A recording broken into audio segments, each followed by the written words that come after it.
माझं नाव रावसाहेब संपतराव डेरले, शिंगवे, तालुका निफाड, जिल्हा नाशिक। मी ओम गायत्रीचं गुलाबी वाणाचं कांदा बियाणं घेतलं होतं। साधारण ते टाकणी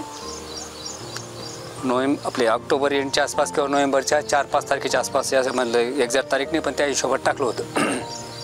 त्याची उगवण क्षमतासुद्धा इतकी जबरदस्त होती का शेजारी दुसऱ्या कंपनीचं पण मी रोप टाकलेलं होतं। एक पायली ते होतं 4 किलो ते आणि 4 किलो हे होतं।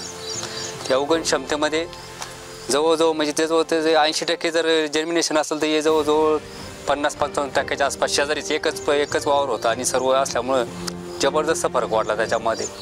त्याच्यानंतर मी साधारण 3-4 डिसेंबरला लागवड केली त्याची ऊसात। हे नसताना ऊसामध्ये लागवड केली मी, आणि तर ऊसामध्ये लागवड करून सुद्धा मला साधारण जवळजवळ 90 क्विंटलच्या आसपास ॲव्हरेज मिळालं जवळजवळ त्याचं ऊसामध्ये असून सुद्धा। कारण काटाची जागा आपली खाटी असते ना, त्याच्यामुळे ते सुद्धा 90 क्विंटलपर्यंत मला ॲव्हरेज मिळालं।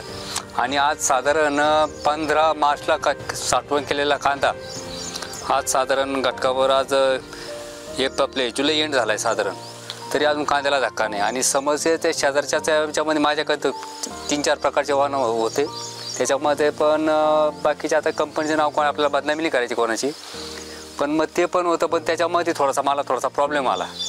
पण याच्यामध्ये तसे आज चोपडेपणा या त्या गोष्टी थोडा कलर कमी आहे, बाकी याला कलर कमी आहे, पण याला जास्त कलर आहे, त्याला कोदळी जास्त, पण याला कलर कमी असल्यामुळं कोदळीचं प्रमाण खूप कमी आणि कांद्याला जी चकाकी भरपूर आहे आणि म्हणजे टिकवण क्षमता जी आहे ती भरपूर आहे कांद्याची, असं जबरदस्त फरक येतो। आणि बाकी ॲव्हरेजच्या बाबतीत जरी बोलायचं झालं तर म्हणजे नंतर क्लायमेट खराब झाल्यानंतर म्हणजे थोडंसं लेटच झालं ते कांदे लागण्याच्या हिशोबाने, पण तरी पण ॲव्हरेज जवळजवळ 90 क्विंटलच्या आसपास मला ॲव्हरेज मिळालं 1 बिघ्यामध्ये ऊसामध्ये असून सुद्धा। शेतकऱ्यांना माझं एक सांगणं आहे की बा इतर पण आपण प्रत्येक वेळेस वापरल्या व्हरायटी वापरलेल्या रोपांच्या किंवा काम करतोय, पण माझ्या हिशोबाने मी पण जवळजवळ 20-25 वर्षापासून कांदा लागवड करतो, आजचा नाही माझ्याकडे। त्या हिशोबाने याची जी क्षमता म्हणजे टिकवण क्षमता किंवा रोपाची जी जर्मिनेशन या सर्व गोष्टींचा जर विचार केला तर आज ओम गायत्रीवाल्यांचं गुलाबी कलरचं रोप बियाणं एकदम नंबर 1चं बियाणं, काहीच हरकत नाही आणि वापरायला पण पाहिजे। जर तुमचा विश्वास जर ट्रायल बेसवर कोणी 1-2 किलो घेऊन सेपरेट प्लॉट करून कोणी वापरून बघा। मला पण त्यांनी आधी सुरुवातीला हे सांगितलं तुम्ही आधी ट्रायल बेस घ्या, तर मी 4 किलो टाकलं होतं, पण मला जसा लागेल तसा रिझल्ट मिळाला आहे आणि खूप अतिशय चांगलं वाण आहे आता।